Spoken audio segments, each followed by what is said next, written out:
Tsak ika'y mapapaibig ang bibi mo at ang bibi ko. I love you! Love you, pare. Bibo! Bibo!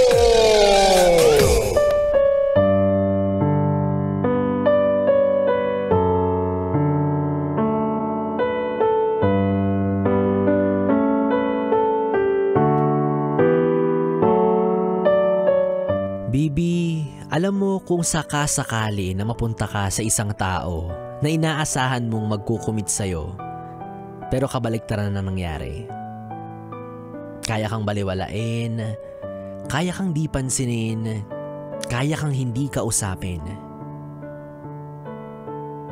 Bibi, I am telling you, sinasabi ko sa'yo, Tagalog yan para maintindihan mo na hindi mo ganyan o hindi mo deserve yung ganyang setup. Kung paulit-ulit mo siyang iintindihin, sinong lugi? Siya ba na walang paki sa'yo o ikaw na nagbibigay ng buo? Sino bang napapagod? Ikaw na todo effort o siya na walang ginagawa para mapasaya ka? Payag ka nun? Binibigay mo yung 100% mo dun sa tao, yet ikaw nagsisettle sa bare minimum. Nagsisettle ka sa taong hindi kayang i-reciprocate yung ginagawa mo para ma-survive yung samahan ninyo. Cliché man pakinggan pero marami dyang iba. Yes, friend kong Bibi. Kahit pangit ka, dapat choosy ka.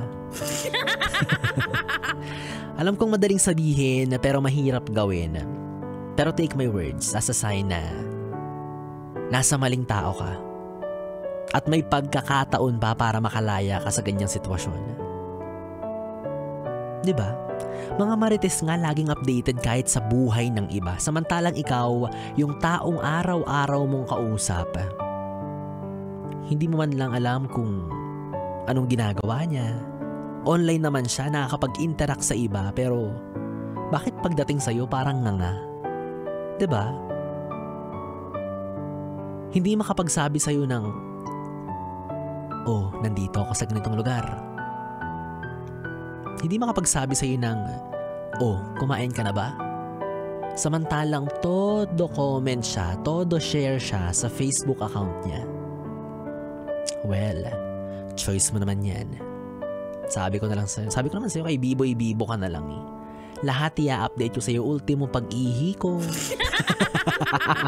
Pag-inom ko ng tubig, lahat sasabihin ko sa'yo. Well, charot. Well, anyways, Bibi, tuloy-tuloy ang ating Bibi time hanggang mamayang alas 12. At kapiling mo pa rin ako, DJ Biboy Bibo. Kung meron kang gustong ipabati, ipa-shoutout sa mga taong pinapaasa ka lang, sa mga taong binabaliwala ka lang, or hindi naman kaya ay meron kang mga kaibigan na gusto mong mapukpok sa ulo ng bato.